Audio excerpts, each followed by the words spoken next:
Hi everyone. In this video, I'll show you how to fix volume shadow copy service error 0x81000202 or 0x81000203 in Windows. Let's fix it step by step in a simple way. Step 1. Click on the Start menu, then type Services and open it. On the right side, click on any service once.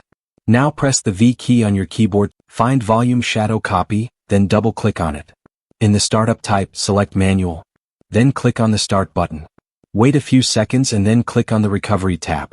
Keep the recovery settings as they are, default. Click OK. Step 2. Go back to the Start menu.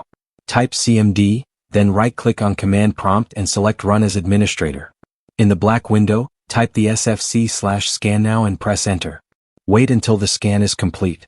After the scan finishes, type the DISM/online/cleanup image/restore health and press Enter. Finally, restart your computer. Your volume shadow copy service should now be fixed.